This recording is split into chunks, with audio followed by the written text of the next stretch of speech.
ओम सहना भवतु सहनौ भुनक्तु सह वीर्यं करवावहै तेजस्विनावधीतमस्तु मा विद्विषावहै। ओम शांति शांति शांति। हरिः ओम श्री गुरुभ्यो नमः। हरिः ओम।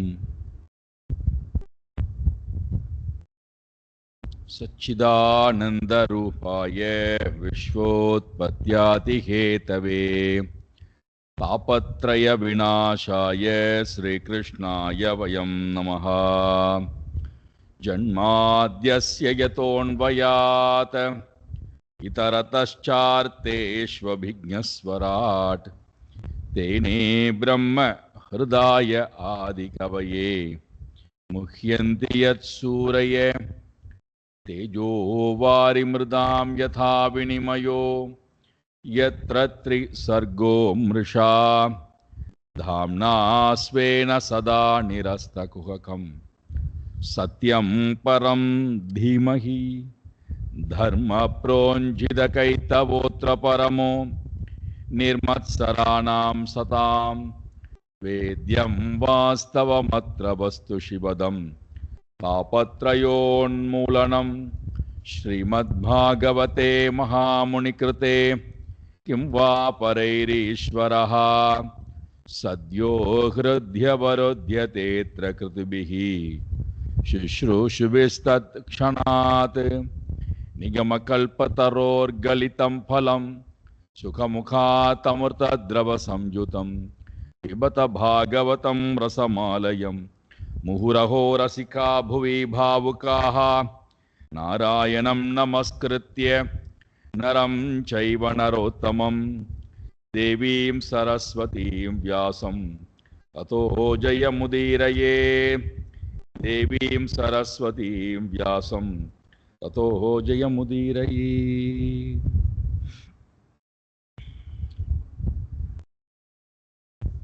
எல்லோரும் சென்று குழந்தை மண்ணை தின்றது என்கின்ற முறையீடு அதை நிராகரிக்கும் விதமாக உயர்ந்த தத்துவத்தையே யசோதா பிராட்டிக்கு காமித்தார். நேற்றுக்கு ரொம்ப விரிவாகவே பார்த்தோம். உபனிஷத்தினுடைய ரைஹி பிராணஹா தத்துவமானது எப்படி உபனிஷத்தால் சொல்லப்படுகின்றது, அதை இங்கே நாம் சம்பவத்தின் மூலமாக நாம் பார்த்தோம். அதனால் என்ன பலன் என்பதையும் பார்த்தோம். மோக சோக பய நிவர்த்தி, சுக பிராப்தி அல்லது மோக்ஷ பிராப்தி.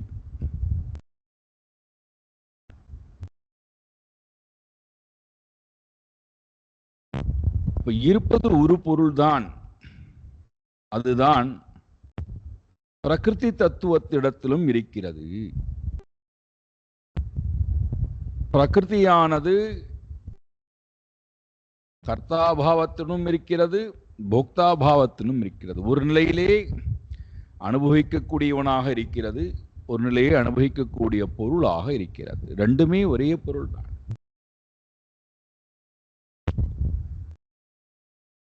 என்னால் ஏன் அதை உணர முடியவில்லை?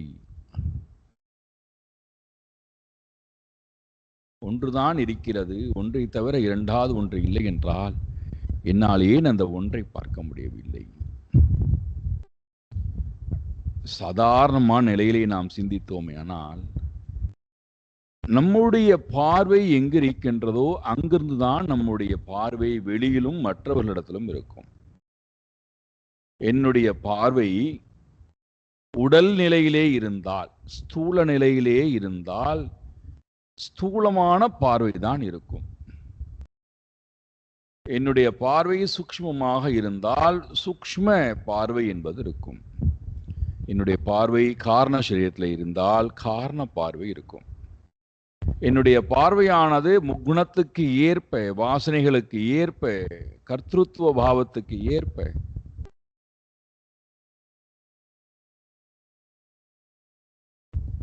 அப்ப என்னுடைய பார்வை மாறணும். நான் இருக்கக்கூடிய நிலையிலிருந்து உண்மை தத்துவத்தை பார்க்கணும் அப்படின்னா நான் இந்த 12ஐயும் கடந்து போனால்தான் பார்க்க முடியும். 3 சரீரங்கள், 3 அவஸ்தைகள், 3 அபிமானி, 3 குணங்கள். இந்த 12 தான் மொத்தமே வேதாந்தத்தில். இந்த 12 விட்டா பிரம்மன். இதுக்கு மேல வேற ஒன்றும் கிடையாது. 3 அபிமானி, 3 சரீரம், 3 அவஸ்தை, 3 குணங்கள். இது எல்லாத்தையும் நீக்கி விடுங்கள். யார் இருக்கா? பிரம்மன் மட்டும் இருக்கார். இந்த 12 என்னது? அபரா பிரகிருதி அல்லது சிறிய அகங்காரம். இந்த 12ம் சிறிய அகங்காரத்தினுடைய வெளிப்பாடு அல்லது 3 குணத்தினுடைய வெளிப்பாடு. நான் இந்த 3 குணத்தினுடைய வெளிப்பாட்டுக்குள்ளிருந்து உலகத்தை பார்க்கிறேன்னு வச்சுப்போம். அப்போ எனக்கு உண்மை தத்துவமானது அவ்வளவு சுலபத்திலே புரிய வாய்ப்பு இல்லை. மாறாக என்ன பண்ணுவோம்? இந்த 12க்குள்ளும் இருந்து பார்க்கிறதுனால இந்த 12க்குள்ள இருக்கக்கூடிய தோஷத்தை எல்லாம் தோஷம் இல்லாத இறைவன்கிட்ட கொண்டு போயிடுவோம். 3 குணம் இல்லாத இறைவன்கிட்ட 3 குண தோஷத்தை கொண்டு போய் ஏற்றி வைப்போம். 3 அவஸ்தைகள் இல்லாத இறைவன்கிட்ட 3 அவஸ்தைகளை கொண்டு போய் ஏற்றி வைக்கிறோம். 3 சரீரம் இல்லாத பரமாத்மாவிடத்திலே 3 சரீர தோஷத்தை கொண்டு போய் ஏற்றி வைக்கிறோம். 3 அபிமானி இல்லாத பரமாத்மாவிடத்திலே 3 அபிமானியை கொண்டு போய் ஏற்றி வைக்கிறோம். இதுதான் சம்சாரம். இப்ப இது எல்லாவற்றையும் நீங்கள் நீக்கணும் அப்படின்னா ஒரே வழி விஸ்வரூபத்தை பார்க்கறது. ஆனால் தான் தாய்க்கு விஸ்வரூபத்தை காமித்தார். நேற்றுக்கு பார்த்தோம்.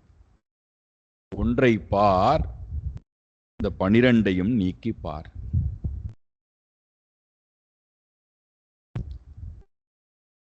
பார்த்தா என்ன கிடைக்கும்? மோகம், சோகம், பயம். இந்த 3ம் இருக்கிற வரைக்கும் மற்றொரு 3 இருக்குன்னு பார்த்தோம். பயம் இருக்கக்கூடிய இடத்துல பந்தம் இருக்கும், தவிர்க்கவே முடியாது. சோகம் இருக்கக்கூடிய இடத்துல கோபம் இருந்து கொண்டே இருக்கும், தவிர்க்கவே முடியாது. மோகம் இருக்கக்கூடிய இடத்துல விபரீத ஞானம் இருந்து கொண்டே இருக்கும், தவிர்க்க முடியாது. பகுத்தறியக்கூடிய அறிவை இழந்திருப்போம், வேக்க ஞானம் இல்லாமல் இருக்கும். அப்ப இதெல்லாம் வேண்டாம்னா ஒன்றாக இருக்கின்ற பொருளை பன்மையோட நான் விவகாரம் செய்யும் போது இந்த ஒருமையை நோக்கியே பிரயாணம் பண்ணணும். அப்பதான் எனக்கு பன்மையினுடைய எந்த பாதிப்பும் வராது. அதை காட்டுவதற்காகத்தான் நிறைய சம்பவங்களை எல்லாம் காட்டிக்கொண்டே போகிறார். அடுத்து வரக்கூடிய சம்பவம் அதுதான். பன்மையோட இருக்கும் போதும் ஒருமையோடையே நீ இரம்மா அப்படின்னு நமக்கு சொல்லணும். நமக்கு பன்மை வந்த போதே முதல்ல மறக்கிறது ஒருமையைத்தான்.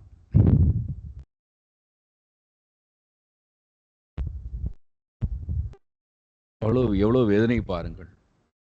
நமக்கு யாராவது ஒரு பொறுப்பை கொடுத்தார்கள் என்றால், நம்ம ஒருத்தர் ஒரு பொறுப்பை கொடுத்தார்கள்னா நம்ம முதல்ல அந்த பொறுப்பை கொடுத்தோன்னு மறந்துடுறோம். நம்ம தான் இதுக்கு அதிபதினு நினைச்சுட்டு எல்லா பலமும் எனக்கு தான் இருக்குன்னு நினைச்சுக்கிறோம். கொடுத்தவன் கொடுக்கிற வரைக்கும் வேணா அவர் பெரியவரா இருக்கலாம். நான் தான் பெரியவன்.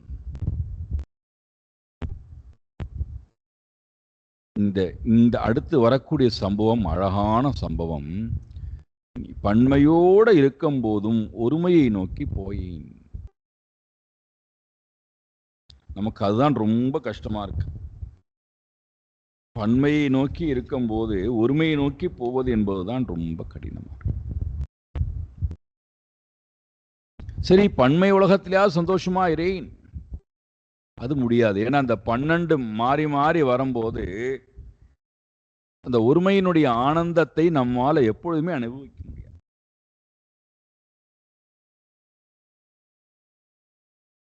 ரொம்ப கஷ்டம்.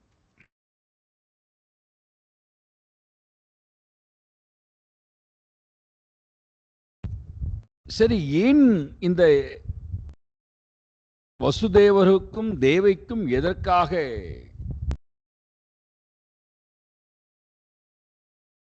பகவான் ஜனித்தார்? என்ன அவசியம் வந்தது?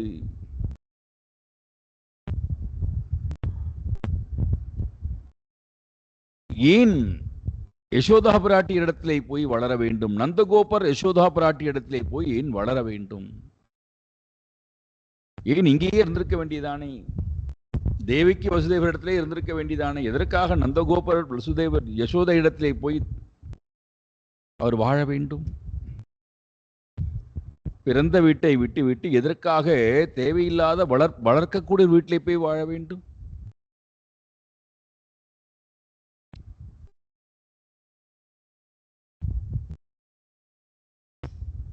ஏன்னா நீங்கள் கிருஷ்ணனுடைய ஜனனத்திலிருந்து நீங்கள் பார்த்தீர்கள் என்றால்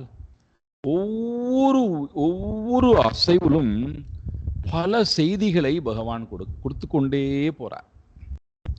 நாம கதையா படிச்சா நிச்சயமாக அது புரியவே புரியாது. என்ன செய்தி சொல்ல வருகிறார் புரிவதற்கு வாய்ப்பே இல்லை. ஆனால் அது ஏதோ ஒரு செய்தியை எனக்கு சொல்ல வருகிறது. சாஸ்திரம் ஒரு விஷயத்தை பேசுகிறது என்றாலே அதுல ஏதோ ஒரு விஷயம் எனக்கு இருக்கு. நீங்கள்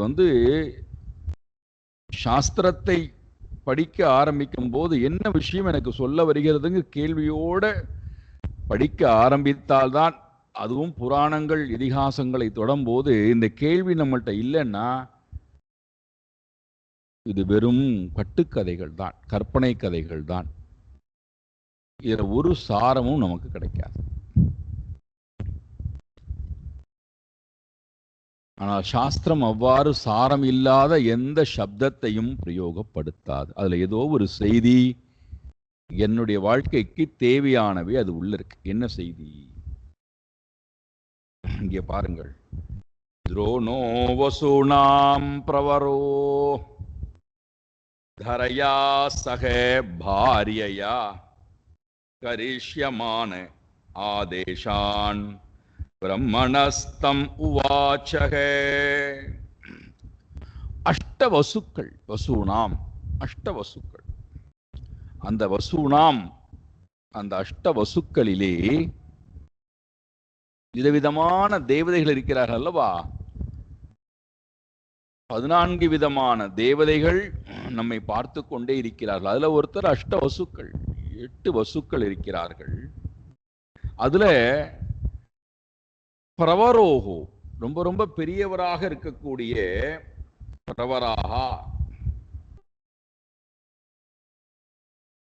ரொம்ப பெரியவராக இருக்கக்கூடிய துரோணஹா. துரோணர் என்று சொல்லக்கூடியவர் தன்னுடைய மனைவியாக இருக்கின்ற தரையா சக பாரியையா, தரா என்று சொல்லக்கூடிய தன்னுடைய மனைவி, 2 பேரும் பிரம்மதேவருடைய, பிரம்மணஹா ஆதேசான், பிரம்மதேவருடைய ஆதேசம் என்றால் கட்டளை. பிரம்மதேவர் ஏதோ ஒரு வேலையை கொடுத்திருக்கார்.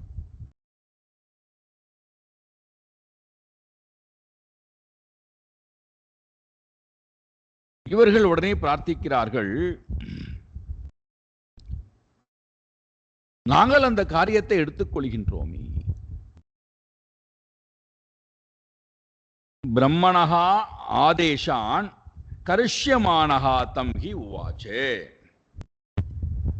ஒவ்வொருவரும் ஒவ்வொரு விதமான வேலையை எடுத்துக்கொண்டு செய்ய வரும்போது நாங்களும் இந்த வேலையை எடுத்துக்கொள்கின்றோமே, எங்களுக்கும் இந்த வேலையை கொடுங்களேன். பரமாத்மா அவதாரம் செய்து வருகிறார் என்றால் அவருக்கு சகாயம் செய்வதற்காக நாங்களும் வருகிறோம், எங்களுக்கும் ஏதாவது பணியை கொடுங்கள். அப்போ பிரம்மாஜி பார்க்கிறார், ஓ அப்படியா, அப்போ இந்த வேலையெல்லாம் நீங்கள் செய்யுங்களேன் என்று சொல்லிவிட்டு பூலோகத்திலே பிரஜபூமியிலே மாடுகளை எல்லாம் மேய்க்கக்கூடிய அந்த பணிகளை நீங்கள் செய்யுங்கள். ஜாதோ ஜாதயேன யோனௌ மகாதேவே புவி விஸ்வேஸ்வரே ஹரௌ பக்திஹி ஸ்யாத் பரமாலோகே யயாஞ்சோ துர்கதிம் தரேத். இவர்கள் அந்த வேலையை எடுத்துக்கொள்வதற்காக பூலோகத்துக்கு வந்து விட்டார்கள். பூலோகத்திலே அவர்களுக்கு ஒரு பணியானது கொடுக்கப்படுகிறது. நிஜபூமியிலே மாடுகளை மேய்ப்பதற்குண்டான, மாடுகளை பராமரிப்பதற்குண்டான, சம்ரக்ஷணம் பண்ணுவதற்குண்டான வேலையானது கொடுக்கப்படுகிறது. மாடு என்றால் அதை சார்ந்திருக்கக்கூடிய எல்லா பணிகளையும் நீங்கள் ஞாபகம் வைத்துக் கொள்ளுங்கள். விவசாயம் இருக்கும், எல்லா வாணிபம் இருக்கும், தோட்டங்கள் அமைப்பார்கள், என்னென்னலாம் விவசாயம் வந்தாச்சினாலே, மாடுகள் வந்தாச்சினாலே அதை தொடர்ந்து என்னென்னலாம் கர்மங்கள் உண்டோ, பால், தயிர், நெய், மோர், அத்தனை காரியங்களும் அந்த செயல்பாடுகள்ல இருக்கும். சரி, இப்ப இவர்கள் இந்த பூலோகத்துல பிறந்து பகவானுக்கு கைங்கரியம் பண்ணக்கூடிய நேரத்திலே, பகவானுக்கு சகாயம் பண்ணக்கூடிய நேரத்திலே இவர்களுக்கு என்ன வேணும்? அதனால இங்கே சொல்லுகிறார், புவிஹி ஜாதயோகோ நௌ யயா, ஜனித்த எங்களுக்கு, முக்கியமானது இதுதான், மனித எங்களுக்கு இந்த உலகத்திலே, அஸ்மின் லோகே, இந்த உலகத்தில் துர்கதிம் அஞ்சதரேத், நாங்கள் தாண்டனமா. எதை தாண்டணும்? துர்கதிம், கடக்க முடியாமல் இருக்கின்ற, கதினா அடையிறது, துர்கதி என்றால் அடைய முடியாமல், துர்கதி. அப்போ எது இந்த உலகத்துல துர்கதியா இருக்குன்னா, கடக்க முடியாமல் எது இருக்குடான்னா, தாண்ட முடியாத ஒரு இலக்கு இருக்கு என்றால் அது சம்சாரம் தான். அல்லது சம்சாரம்ங்கிற வார்த்தை நமக்கு புரியலன்னா நம்முடைய மனம். அதனால்தான் பகவான் சொல்றார், மம மாயா துரத்யா. மனதை அவர் மாயான்னு சொல்லிட்டார். கடக்க முடியாத ஒரு வஸ்து இருக்கு அப்படின்னா அது நம்முடைய மனதை தவிர வேற ஒன்று. மற்ற என்ன வேணா, எதை வேணா கடந்துடலாம். மனதை கடத்தல் ரொம்ப ரொம்ப கடினம்.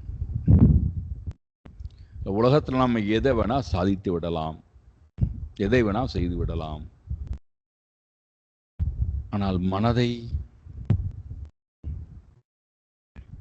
நம்மால் ஒரு காரியம் செய்ய முடியவில்லை என்றால் யார் அந்த காரியத்தை செய்கிறார்களோ அவர்களை வைத்து செய்ய சொல்லி தூண்டி அதன் மூலமாக அந்த பலனை எல்லாம் நாம் அனுபவிக்கலாம். ஆனால் மனதை பொறுத்த மட்டுக்கும் அப்படி செய்யவே முடியாது. நம்மால் நம்முடைய மனதை சரியான முறையிலே பயன்படுத்த முடியவில்லை என்றால், நமக்காக நம்முடைய மனதை மற்றவர்கள் பயன்படுத்த முடியுமாடான்னா? அப்ப இந்த மனதை துர்கதிம், கடக்க முடியாத சம்சார துக்கத்தை, சாகரத்தை,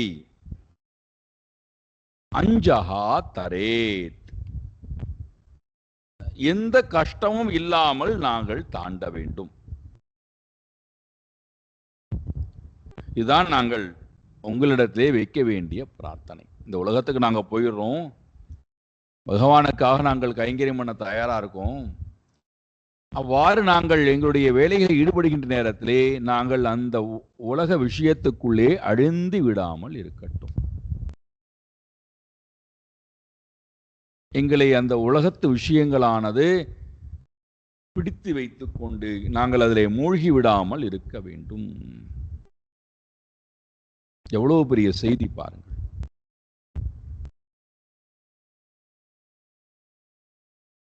சரி, கடக்க முடியாமல் இருக்கக்கூடிய இந்த சம்சார துக்கத்தை நாங்கள் தாண்டனும் கேட்கிறார். அஞ்சஹா தரேத், நாங்கள் தாண்ட வேண்டும். அதற்கு என்ன பண்ணணும்? அதற்கு என்ன தேவைப்படுகிறது? நாங்கள் தாண்டுவதற்கு எங்களை யார் தாண்ட வைப்பாரோ, யார் எங்களை இந்த சம்சார சாகரத்திலிருந்து, துக்ககரமாக இருக்கக்கூடிய சாகரத்திலிருந்து தாண்ட வைப்பாரோ. அப்ப இதிலிருந்து ரெண்டு விஷயம் தெரிகிறது. ஒன்று, இறைவனுடைய மனம், இறைவனுடைய அருள் இல்லை என்றால் இந்த மனதை கடக்க முடியாது. ஒன்று, இறைவனுடைய மனம் இறைவனிடத்திலே போகாத வரை இந்த மனம் அமைதி அடையாது. நாம் இந்த மனதை எங்க வேணா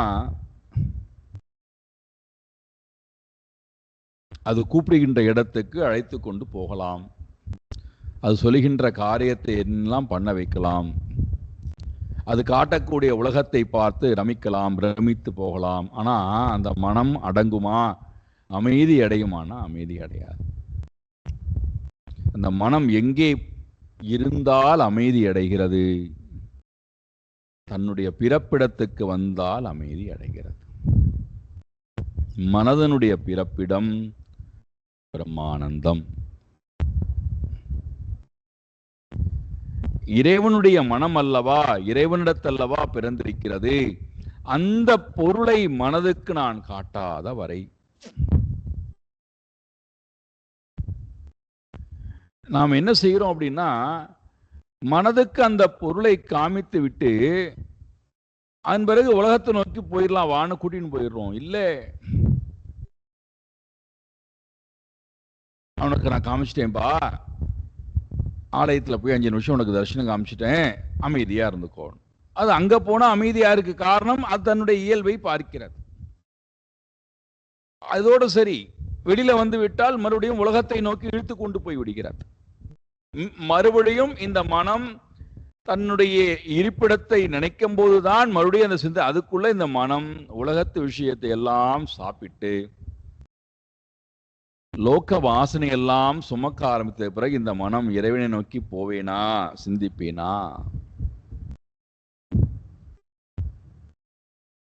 அதனால்தான் இந்த மனதால் ஏன் இறைவனை நோக்கி போக முடியவில்லை, இறைவனை நோக்கி போவதற்கு ஏன் இந்த மனம் தகுதியோடும் இல்லை, இந்த மனம் ஏன் தயாராகவும் இல்லை என்றால், ஜென்ம ஜென்மாந்தரமாக நான் காமித்து வைத்திருக்கக்கூடிய வாசனைகள், உலக வாசனைகள்.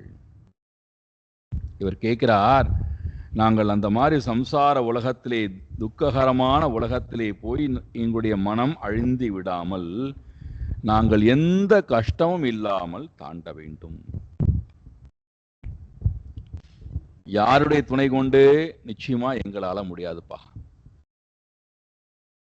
அப்ப யார் எங்களுக்கு துணை புரிய வேண்டும்? விஸ்வேஸ்வரஹா ஹரௌ. உலகத்துக்கு, விஸ்வம் என்றால் உலகம், விஸ்வஸ்ய ஈஸ்வரஹா, உலகத்துக்கெல்லாம் தலைவனாக இருக்கக்கூடிய அந்த பரமாத்மா, மகாதேவே, மகாதேவன், தேவர்களுக்கெல்லாம் தலைவனாக இருக்கக்கூடிய அந்த பரமாத்மா யாரவர்? ஹரௌ. நல்ல சொல். யார் ஒருவர் எல்லோருடைய மனதையும் தன்பால் அபகரித்துக் கொள்கின்றாரோ அவருக்கு பேர் ஹரின்னு பெயர். ஹரதி நிமேஷாத் காலக சர்வம். ஒரு நொடி பொழுதிலே அத்தனையும் அபகரிச்சிடுறாரா. யார் ஒருத்தருடைய சந்நிதியிலே போனால், அல்லது யார் ஒருத்தரை நினைத்த மாத்திரத்திலேயே நம்முடைய மனமானது பகவான்பால் அபகரிக்கப்படுகிறதோ, யார் தன்னுடன் ஒரு ஜீவனுடைய மனதை திருடிக் கொள்கின்றானோ, அபகரித்துக் கொள்கின்றானோ, அவனுக்கு பெயர் ஹரன். அப்பேற்பட்ட ஹரி இடத்தில் எங்களுக்கு என்ன ஏற்படணும் தெரியுமா? பிரம்மதேவரே, பரமா பக்தி சியாத், மேலான அப்பழுக்கற்ற பக்தியானது உண்டாக வேண்டும்.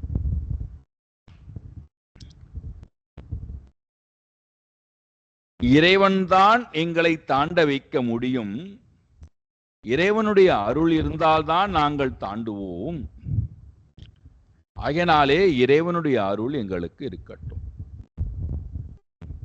இறைவனுடைய அருள் எப்போ கிடைக்கும்? இறைவனிடத்திலே நாங்கள் பக்தி கொண்டால்.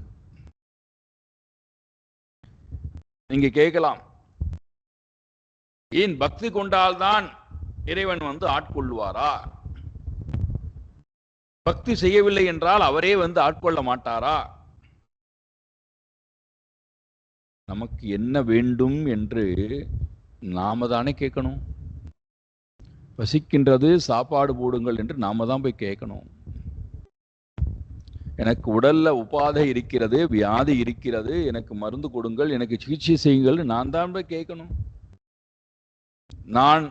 எனக்கு உடல்ல உபாதை இருக்கிறது, எனக்கு உடல்ல வியாதி இருக்கிறது, எனக்கு மருந்து கொடுங்கள்னு கேட்காதவரை, எனக்கு சிகிச்சை செய்யுங்கள் என்று சொல்லாதவரை எந்த மருத்துவம் நம்மளை தேடி வந்து நம்முடைய நாடி பிடிச்சு பார்க்கறது இல்லை. உங்களுக்கு என்ன தேவை என்பதும் கேட்பதில்லை. அவர் என்ன நினைச்சுக்கிறார்? இவர்கள் ஆரோக்கியமாக தானே இருக்கிறார்கள். என்ன தேவை என்பதை நான் வெளிப்படுத்தினால்தான் எனக்கு அந்த பொருள் கிடைக்கிறது. இந்த உலகத்தில் நாம் வரும்போது நாம் என்னென்ன வேண்டும் என்று கேட்டு வந்திருக்கின்றோமோ அதைத்தான் நாம் அனுபவித்துக் கொண்டிருக்கிறோம். அதைத்தான் நாம் அனுபவித்தோம், அதைத்தான் நாம் அனுபவிக்கப் போகின்றோம். ஒருவேளை நான் இறைவனையே சிந்திக்க வேண்டும், இறைவனோடையே வாழ வேண்டும் என்று நான் பூர்வ ஜென்மங்களில் சிந்தித்திருந்தால், இறைவனிடத்திலே பிரார்த்தனை வைத்திருந்தால், அந்த பிரார்த்தனை நிறைவேறுவதற்கு உண்டான களமாக இந்த பிறவியானது எனக்கு அமைகிறது. அதனால தான் இந்த பிறவியில நான் ஏன் இறைவனையே நினைத்துக் கொண்டிருக்கிறேன். எல்லா நிலைகளிலும் ஏற்றம் இருக்கக்கூடிய நிலை, இரக்கம் இருக்கக்கூடிய நிலை, தாபங்கள் இருக்கக்கூடிய நிலை, மோகங்கள் இருக்கக்கூடிய நிலை, சோகம் இருக்கக்கூடிய நிலை, போகம் இருக்கக்கூடிய நிலை, ரோகம் இருக்கக்கூடிய நிலை, எல்லா நிலைகளிலும் நான்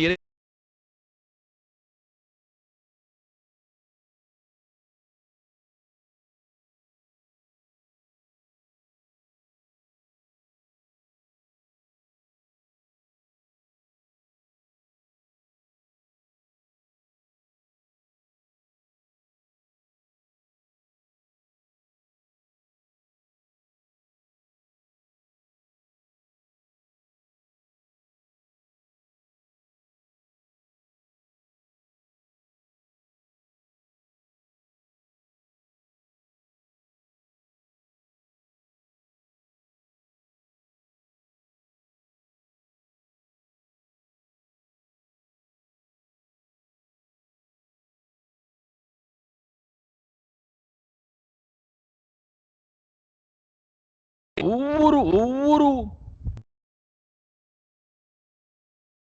சிந்தனைக்கு பின்னாடியும் நான் இறைவனையே நினைத்துக் கொண்டிருக்கேன். என்னுடைய ஒவ்வொரு செயல்பாட்டுக்கு பின்னாடியும் இறைவனையே நான் நினைத்துக் கொண்டிருக்கிறேன். அப்படின்னா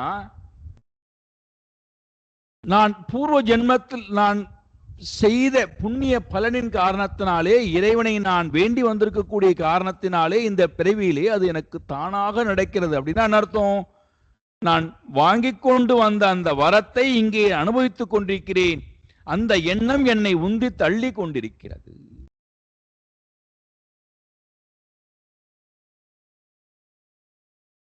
எவ்வளவு நான் முயற்சி எடுத்திருக்க வேண்டும் கடந்த பிறவிகளில்.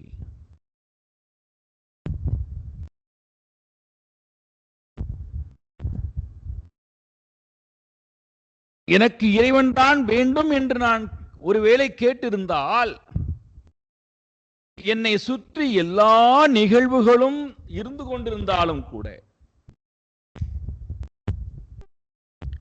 என்னை எதுவும் பாதிக்காமல் இறைவனோடையே நான் போய்கொண்டிருக்கிறேன் என்று நான்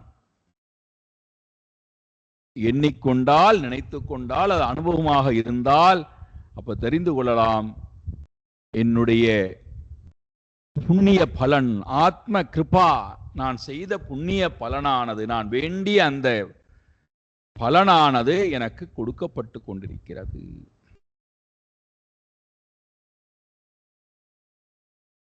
இப்ப என்னுடைய மனம் இறைவனை நோக்கியே போகிறது அப்படின்னா ரொம்ப கவனமா இருக்கணும். அந்த இடத்துல இறைவனை நோக்கியே என்னுடைய மனம் போகின்றது என்றால்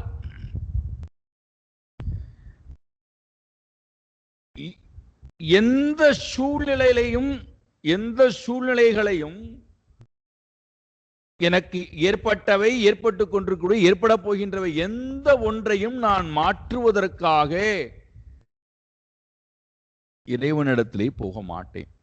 இந்த மாதிரியான சிந்தனை உடையவன் எந்த ஒன்றும் மாற வேண்டும் என்று இறைவனிடத்திலே போய் தன்னுடைய நேரத்தை விரயம் செய்ய மாட்டான், பிரார்த்திக்கவும் மாட்டான். அவனுக்கு என்ன வேணும்? இறைவனை தவிர வேற யாரும் தேவையில்லை. இறை சிந்தனையை தவிர வேற சிந்தனை அவனுக்கு தேவையில்லை. ஏன்? என்ன காரணம்?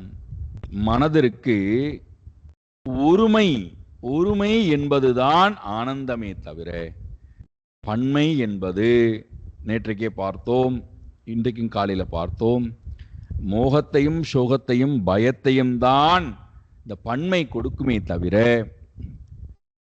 நம்ம இந்த பன்மையினால உண்டாக இருக்கக்கூடிய எல்லாவற்றையும் வைத்துக்கொண்டு நான் அதுக்கு சொந்தக்காரன், இதுக்கு சொந்தக்காரன் நாம பெருமை பேசிக் கொண்டிருப்பதனாலே மனம் குதூகலமா இருக்குமானா இருக்காது. மனம் ஒன்றோட இருக்கும் போதுதான் ஆனந்தம்.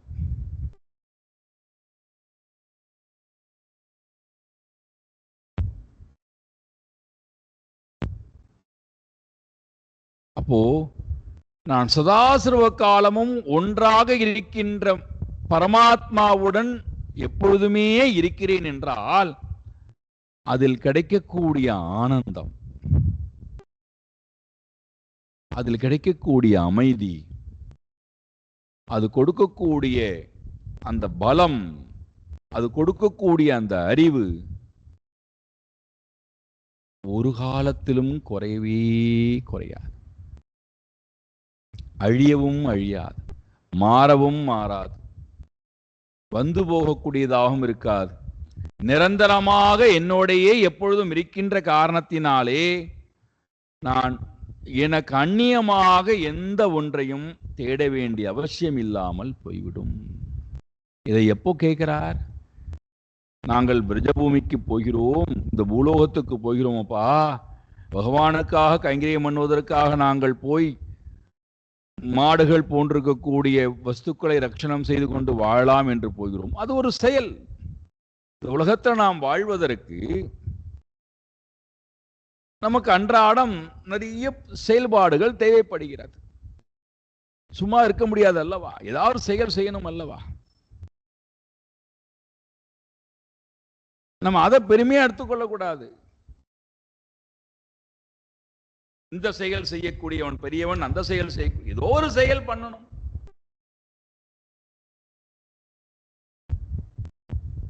செயலில் எந்த வகையிலும் ஏற்றத்தாழ்வு இல்லை.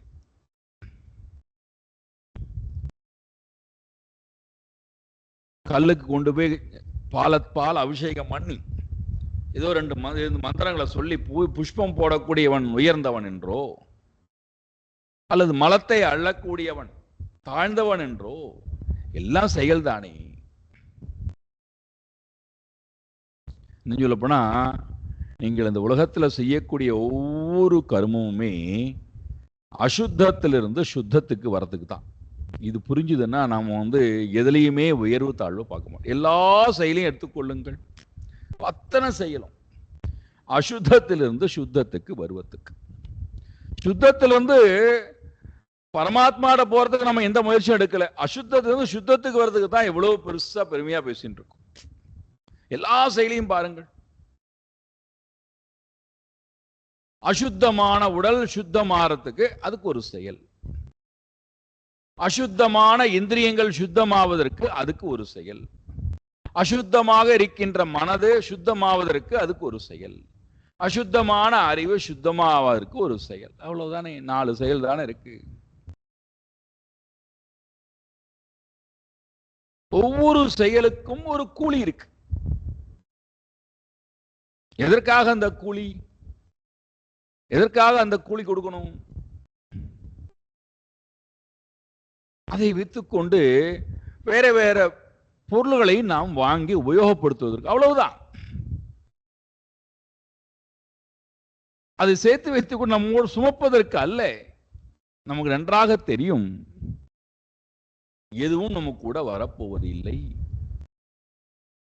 எதுவும் நம்ம கூட தங்கப் போவது இல்லை, எதுவும் நமக்கு நிரந்தரம் இல்லை, நன்றாக தெரியும். இருந்தாலும் நாம் அதை பிடித்துக் கொண்டே அதுதான் வாழ்க்கையின் இலக்கு நினைத்துக் கொண்டு போனால், அன்றாடம் நாம் உயிர் வாழ்வதற்கு நமக்கு சில பொருள்கள் எல்லாம் தேவைப்படுகிறது. அந்த பொருளை வாங்குவதற்கு நமக்கு கூலி வேணும், பணம் வேணும். அதற்கு ஒரு செயல் கொடுத்துருக்கான், ஏதோ ஒரு தெரிஞ்ச ஒரு செயலை பண்றோம், அது மூலமா ஏதோ நமக்கு கூலி வருகிறது. அந்த கூலியை கொண்டு நமக்கு அன்றாடம் என்ன தேவையோ அந்த பொருளை வாங்கிக்கிறோம். அதோட அதுக்கு மேல அங்க ஒன்றும் இல்லை. ஆனால் இங்க முக்கியம் என்னடான்னா, இது எல்லாம் செய்யும் பொழுதும் சரி, செயல்பாடெல்லாம் செஞ்சு முடிச்சதுக்கு அப்புறமும் சரி, என்னுடைய மனம் இருக்க வேண்டிய இடம் எங்கே? அது இல்லாமல் போனால், அது தெரியாமல் போனால், அந்த மனதுக்கு நான் இலக்கை காட்டாது போனால், அந்த மனம் இலக்கு இல்லாத மனம் என்னாகும்? எப்படி கடலில் பிரயாணம் பண்ணக்கூடிய கப்பலுக்கு இந்த மாலுமிக்கு திசை கருவியானது இல்லாது போனால் எப்படி அவன் பரிதவித்து போவானோ, எப்படி திசை மாறி போய் விடுவானோ, போகக்கூடாத நாட்டுக்கு போய் விடுவானோ, அதனால் எவ்வளவு கஷ்டத்தை அனுபவிக்க வேண்டுமோ, அதே போல திசை தெரியாத மனம், இலக்கு இல்லாத மனம் எப்படியெல்லாம் தினந்தோறும் பரிதவிக்கின்றது என்பதை நாம் ஒவ்வொருத்தரும் தினந்தோறும் அனுபவிக்கிறோம். ஒரு நாள் அல்ல, 2 நாள் அல்ல, ஒவ்வொரு நிமிடமும் அனுபவிக்கிறோம். இங்க இந்த தரா என்று சொல்லக்கூடியவரும் துரோணர் என்று சொல்லக்கூடிய வசுவும் 2 பேரும் சேர்ந்து பிரம்மாஜி இடத்திலே பிரார்த்தனை செய்கிறார்கள். கடக்க முடியாமல் இருக்கின்ற இந்த சம்சார சாகரத்தை நாங்கள் பயம் இல்லாமல் கடக்க வேண்டும், எந்த தடையும் இல்லாமல் நாங்கள் அனாயாசமாக கடக்க வேண்டும். அதற்கு எனக்கு அதை கடக்க வைப்பவர் யார்? விஸ்வேஸ்வரஹா மகாதேவஹா ஹரிஹி. அப்பேற்பட்ட ஹரியிடத்திலே எங்களுக்கு இருக்க வேண்டிய முக்கியமானது என்னடான்னா பரையா பக்தியா. சாதாரண பக்தி இல்லை, பரையா பராபக்தி. அது என்ன பராபக்தி? இந்த 12ஓட அபிமானம் இல்லாத தூய்மையான மனம் கொண்ட பக்தி, அவ்வளவுதான். இந்த 12 பார்த்தோம் அல்லவா, 3 அபிமானி, 3 அவஸ்தை, 3 ஷரீரம், 3 குண வாசனா, இந்த 12ம் தொடர்பு இல்லாத இந்த அகங்காரி, சுத்தமான அகங்காரி பரமாத்மாவிடத்திலே பரமாத்மாவுக்காக வைக்கக்கூடிய பக்தி. நமக்கு குணதோஷத்துல கூட அபிமானம் வந்துடும். நாங்கள்லாம் இந்த மாதிரியான பக்தி செலுத்தக்கூடியவர்கள், அவர்கள்லாம் காட்டு மிராண்டி பக்தி செலுத்தக்கூடியவர்கள். நாங்கள்லாம் பாரு அப்படியே உட்காண்டு கொண்டு இறைவனை வேத மந்திரங்களினாலே, ஸ்லோகங்களினாலே, சகசிரநாமங்களினாலே நாங்கள்லாம் பூஜை செய்யக்கூடியவர்கள். அதுல ஒரு அபிமானம். அவர்கள்லாம் பாரு ஆட்டையும் மாட்டையும் வெட்டி கொன்று பூஜை செய்யக்கூடியவர்கள். எந்த அபிமானமும் இல்லாத, அகங்காரம் இல்லாத, குணதோஷங்கள் இல்லாத, எல்லா அவஸ்தைகளையும் கடந்ததாக இருக்கின்ற தூய அப்பழுக்கற்ற பக்தியானது எங்களுக்கு ஹரியிடத்திலே இருக்கட்டும். இதை பிரார்த்தித்துக் கொண்டு வந்ததனால அவர்கள்தான், வசுக்கள் தான் இங்கே வந்து நந்தகோபராகவும் யசோதையாகவும் பிறக்கிறார்கள். அப்பேற்பட்ட நந்தகோபருக்கும் யசோதைக்கும் பிரம்மாஜி வாக்கு கொடுத்த காரணத்தினால் அப்படியே ஆகட்டும், நீங்கள் விரும்பியது பிரகாரமே பகவான் உங்களுக்கு வந்து அனுகிரகத்தை கொடுப்பார், நீங்கள் அவரோடையே பிரயாணம் செய்யலாம், அந்த பக்தியின் மூலமாக நீ பகவானுடைய ஆனந்தத்தையே அனுபவிக்கலாம்.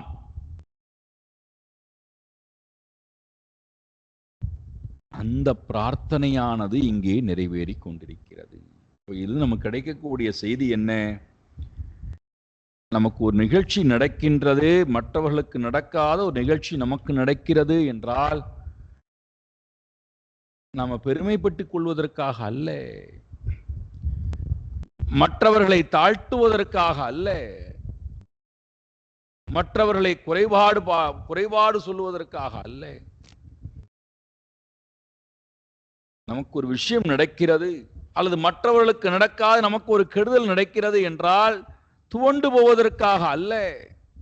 ஏதோ ஒரு செய்தியானது இரண்டின் மூலமாக கிடைத்துக் கொண்டே இருக்கிறது. இறைவன் ஏதோ ஒரு செய்தியை நமக்கு கொடுக்க ஆசைப்படுகிறான். துக்கம் வரும்போது துவண்டு போய்விடாதே, சுகம் வரும்போது மோகித்து போய்விடாதே, இரண்டிலும் என்னையே நினை, என்னையே நினை. அதனால்தான் பக்தனுடைய லட்சணத்தை சொல்லும் போது கீதையிலே பார்க்கிறோம், ந சோச்சதி ந காங்ஷதி ந துவேஷ்டி ந ஹ்ருஷ்யதி.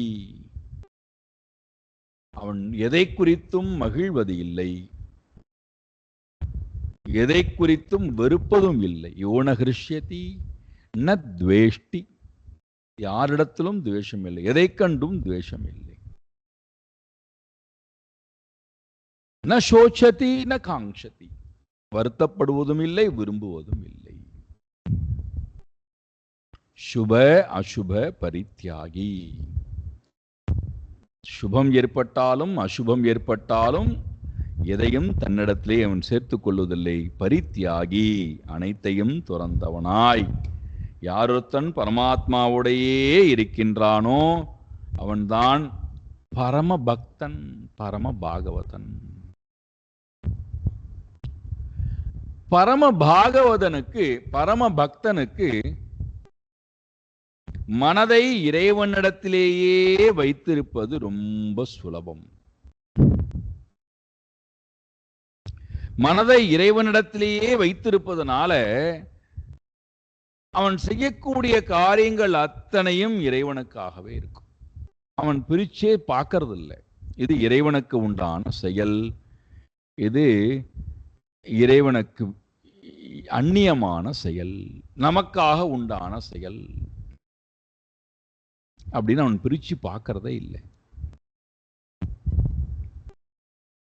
இறைவனுக்காக உண்டான செயல், இறைவனுக்காக அந்நியமாக உண்டான செயல் வந்தாச்சினாலே பக்தி இல்லைன்னு அர்த்தம், அல்லது அந்த பக்தி மலினப்பட்ட பக்தியாக மாறிவிடுகிறது. அப்போ அந்த பக்தியில பிரேமை இல்லை. அதனுடைய வெளிப்பாடு என்ன? எப்பொழுது எனக்கு இறைவனுக்காக உண்டான செயல், இது எனக்காக உண்டான செயல் அப்படின்னு வந்து விட்டதோ, அப்ப நாம எங்க நாம இழக்கிறோம்டான்னா இறைவனுடைய ஆனந்தத்தை நாம் முதல்ல இழக்கிறோம்.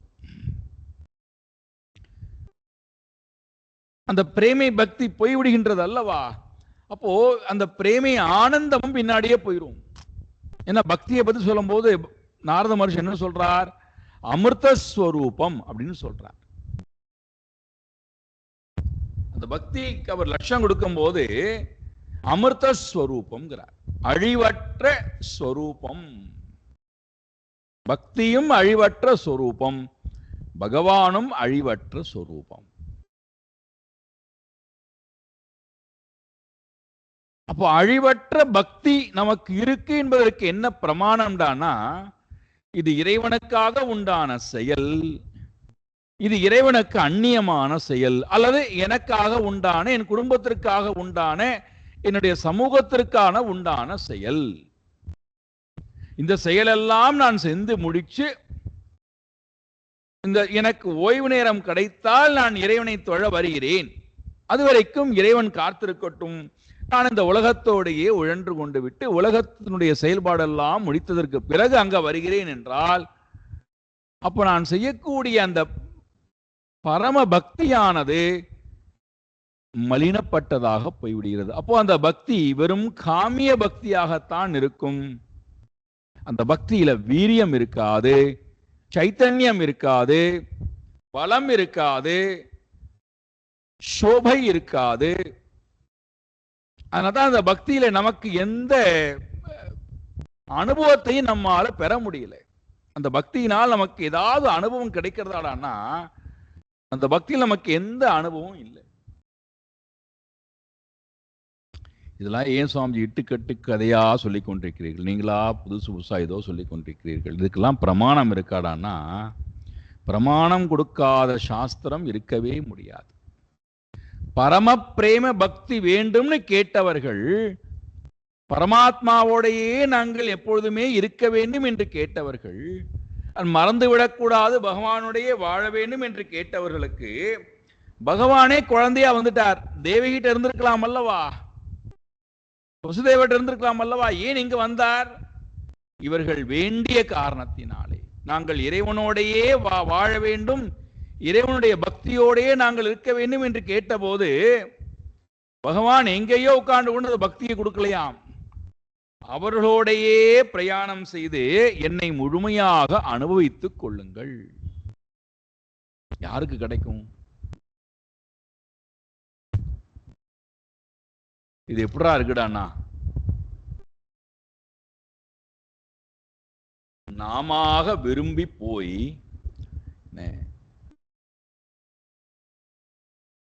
தாத்தா பாட்டி வீட்டுக்கு போகிறோம், குழந்தைகளை அழைத்துக் கொண்டு, அல்ல நம்ம அப்பா அம்மா வீட்டுக்கு போகிறோம், விரும்பி போகிறோம். நம்முடைய குழந்தைகள் தாத்தா பாட்டியோடையே இருக்க வேண்டும், வாழ வேண்டும், அவர்களுடைய அன்பை பெற வேண்டும், அவர்களுக்கு பணிவிடை செய்ய வேண்டும், அந்த குழந்தை முழுமையாக அவர்களோடையே இருக்க வேண்டும். நான் எப்படி என்னுடைய அப்பா அம்மாட்ட வளர்ந்தேனோ அதே போல என்னுடைய குழந்தைகளும் என் அப்பா அம்மாட்ட வளரட்டும், அந்த அன்பை முழுக்க பெறட்டும், அதில் நான் கொஞ்சம் கூட தலையிட மாட்டேன் அப்படின்னு சொல்லி அழைத்து கொண்டு வரக்கூடிய பசங்க முழுக்க முழுக்க முழுக்க அப்பா அம்மாவுடைய அந்த அன்பை, தாத்தா பாட்டியினுடைய அன்பை பேரனும் பேத்தியும் பெறட்டும்னு முழுமையா விட்டுறணும். அதுல கொஞ்சம் கூட போய் தலையிடக்கூடாது. இல்ல இல்ல 5 நிமிஷம் காட்டுவேன், அதன் பிறகு என் குழந்தைய நான் பிரிச்சு கொண்டு வந்துடுவேன், அப்புறம் தாத்தா பாட்டியோட சேராதேன்னு சொல்லுவேன், அப்புறம் தாத்தா பாட்டி சொல்றதெல்லாம் கேட்காதேன்னு சொல்லுவேன், தாத்தா பாட்டியோட வளராதேன்னு சொல்லுவேன், அப்பப்போ மட்டும் கொண்டு போய் காமிச்சுப்பேன், அப்போ மட்டும் அன்பை கொடுப்பேன் அப்படின்னு சொன்னா உண்மையான பிரேமையான அன்பாக இருக்குமா? நமக்கு தெரியும். இவர்கள் சுயநலத்திற்காக நம்மை பயன்படுத்திக் கொள்கிறார்கள். அவர்களுக்கு வேண்டும் என்று சொல்லுகின்ற நேரத்திலே நம்மை கூப்பிடுகிறார்கள், பயன்படுத்திக் கொள்கிறார்கள், அன்பு காட்டுவதை போல செய்கிறார்கள். இவர்களுக்கு உண்மையிலேயே நம்முடைய அன்பும் தேவையில்லை, நம்முடைய நேரமும் தேவையில்லை, நம்முடைய எந்த அனுபவமும் அவர்களுக்கு தேவையில்லை. அப்ப எதுக்கு நாம தேவையில்லாமல் இவர்களோட போய் நான் ஒட்டி கொண்டிருக்க வேண்டும்? இந்த எண்ணம் நமக்கு வருகின்றது அல்லவா? இதேதான் இறைவனை அனுபவிக்க வேண்டும் என்று கேட்டு வந்த எனக்கு இறைவன் தன்னையே கொடுக்க தயாரா இருக்கிறான். என்ன எடுத்துக்கோ, ஸ்தூல நிலையிலே.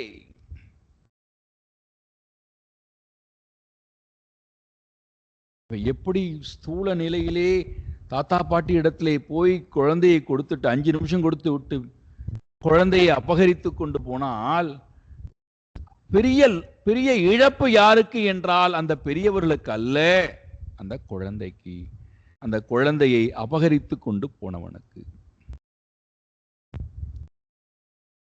அதே போல நம்முடைய மனதை இறைவன்பால் எப்பொழுதுமே இருக்க வேண்டும், இறைவனை தவிர வேற எந்த ஒன்றிலும் என்னுடைய மனம் இருக்க வேண்டாம் என்று கேட்டு வாங்கி கொண்டு வந்த நான் அதிலேயே மனதை இருக்குமாறு வைக்காமல் உலகத்தின்பால் இழுத்து கொண்டு போனால், உலகத்து விஷயத்தின்பால், தர்மத்தின்பால், கருமத்தின்பால், ஆசிரமத்தின்பால், நித்திய கர்மத்தின்பால், போகத்தின்பால், ரோகத்தின்பால் நம்முடைய மனதை இழுத்து கொண்டு போனால் இறைவன் பார்க்கிறான், என்னை வா என்று கூப்பிட்டார்கள், என்னுடைய பக்தி வேண்டும், என்னுடைய அன்பு வேண்டும் என்று கேட்டார்கள், என்னுடைய ஆனந்தம் வேண்டும் என்று கேட்டார்கள். நான் இதெல்லாவற்றையும் கொடுப்பதற்கு தயாராக இருந்து இவர்களிடத்திலே வந்தால் இவர்கள் என்னை விட்டு விட்டு உலகத்துக்கு பின்னாடி அல்லவா போகிறார்கள். அப்ப இவர்களுக்கு நான் எதற்கு?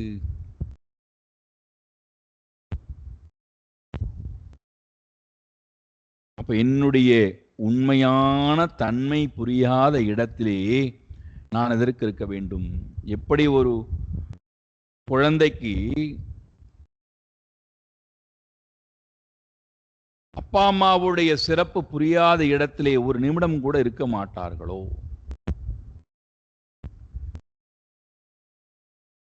அதே போல இறைவன் பக்தன் கொண்டாடுவதற்கு தயாராக இல்லாத மனதிலும் இருக்க மாட்டான், அந்த சூழ்நிலைகளிலும் இருக்க மாட்டான், இவர்கள் வசிக்கக்கூடிய இடத்திலும் இருக்க மாட்டான்.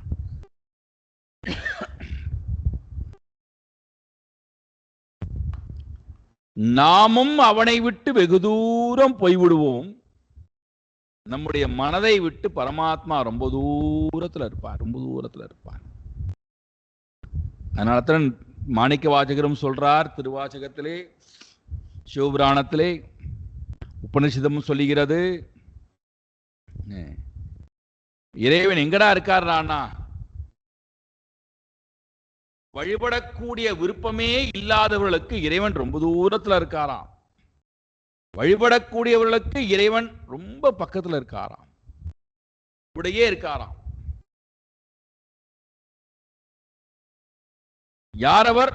போக்கும் வரவும் இலா புண்ணியன். யார் ஒருத்தருக்கு எங்கும் போய் எங்கும் வர வேண்டியதில்லையோ அப்பேற்பட்ட பரமாத்மா, நான் அவரை கொண்டாடி கொண்டே இருந்தால் என்னோடையே இருக்கார், அவர் வேற எங்கேயும் இல்லை, வெளியில எங்கேயுமே இல்லை, என்னுடைய இருக்கார். நான் கொண்டாடுவதற்கு தயாராக இல்லை என்றால் என்னை விட்டு ரொம்ப தூரத்தில் இருக்கார், என்னுடைய மனதை விட்டு ரொம்ப தூரத்தில் இருக்கார்.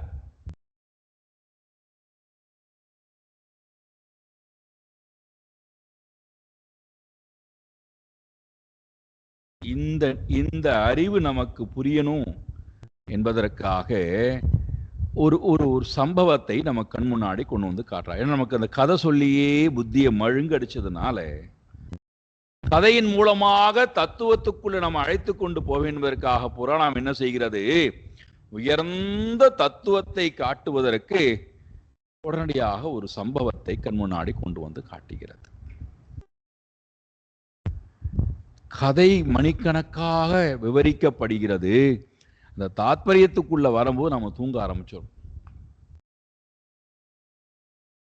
முன்னாடிலாம் நீங்க பாத்தீங்கன்னா 70-80களில் 4 மணி நேரம் படம் ஓடும். சினிமா தேட்டருக்கு போனீங்கன்னா 4 மணி நேரம் படம் ஓடும். அதுவும் இந்த செகண்ட் ஷோலாம் போனீங்கன்னா 10 மணிக்கு போடுவான். 4 மணி நேரம் கணக்கு வைத்துக்கொள்ளுங்க. 11, 12, 1, 2. வீட்டுக்கு வரும்போது, நடந்து வீட்டுக்கு வரும்போது பார்த்தீங்கன்னா வீட்டில் 4 மணிக்கு எழுந்து எல்லோரும் வாசலை பெருக்கி தொளித்து கோலம் போட்டு கொண்டிருப்பார்கள். விடிஞ்சிரும். இதில் என்ன வேடிக்கைடான்னு கேட்டால், 4 மணி நேரம் படம்னா அதில் ஒரு 3/4 மணி நேரம், அரை மணி நேரத்துக்கு 3/4 மணி நேரம் ஒரு 25 பாட்டே வரும். கடைசியில் இந்த படத்தினுடைய கருத்துன்னு வரும்போது நம்ம எல்லோரும் தூங்கியிருப்போம். அவ்வளவு லென்த்தியாக இருக்கும். அதே போல புராணங்கள் கதை சொல்லி மழுங்க அடிச்சு அதனுடைய தாத்பரியம் நம்ம தூங்க ஆரம்பிச்சார். எவ்வளவு பெரிய விஷயத்தை போற போக்குல கதை சொல்லிட்டு போயிட்டார் பாருங்கள். தான் விரும்பி வந்திருக்கிறார்கள் இறைவனை அனுபவிக்க வேண்டும். பக்தினால் இறைவனை அனுபவித்துக் கொண்டே இந்த உலகத்துல வாழணும். இது முக்கியமான செய்தி. யார் வந்திருக்கிறார்கள்? வசுக்கள், அஷ்ட வசுக்கள், சாதாரணப்பட்டவர்கள் அல்ல. அப்போ தான் கேட்டுக்கொண்டு வந்த வரத்தையும் மறந்து விட்டார்கள். இந்த உலகத்திலே தான் வாழ வேண்டிய வாழ்க்கையினுடைய தன்மையும் மறந்து விட்டார்கள். எந்த காரியம் செய்யப்பட வேண்டுமோ அந்த காரியத்திலும் எத்தனம் செய்யவில்லை. இவர்கள் கேட்டுக்கொண்டு வந்தார்கள் என்ற காரணத்துக்காக, பிரம்மாஜி வரம் கொடுத்துட்டான் என்ற காரணத்துக்காக பரமாத்மா கூடயே இருக்கார். எல்லாம் இருந்தும் இவர்களால் அந்த பூர்ணமான பக்தியை செலுத்த முடியாமல் மீண்டும் மீண்டும் உலகத்தை நோக்கி, தர்மத்தை நோக்கி மனமானது ஓடுகிறது. தர்மியை பக்கத்தில் வைத்துக் கொண்டே என்ன நடக்கிறது இங்கே சொல்கிறார் பாருங்கள். ஏகதா கிருஹதாசீஷு யசோதானந்த கோஹினி கர்மாந்தரணயுக்தாசு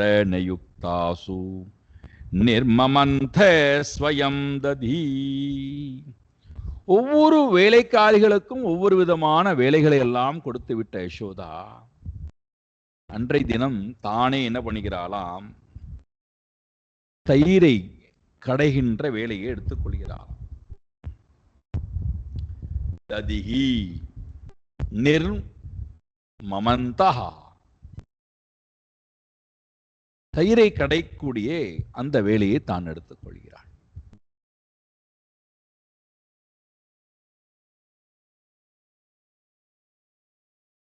இருக்கட்டுமே, இது என்ன, இது பெரிய விஷயம்? எல்லா வீடுகளிலும் பெண்கள் செய்யறது தானே, இது என்ன பெரிய விஷயம்? இதை சாஸ்திரம் சொல்லணுமா? தயிர் கடையக்கூடிய வேலையை வைத்துக் கொண்டு யசோதா பிராட்டி தயிர் கடைந்து கொண்டிருந்தார். இருக்கட்டுமே, தயிர் கடைந்து கொண்டிருக்கக்கூடிய யசோதா பிராட்டி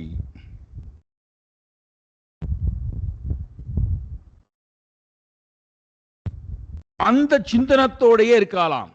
தயிர் கடையக்கூடிய சிந்தனை, ஒரே நேரத்தில் பல வேலைகளை பற்றின சிந்தனை.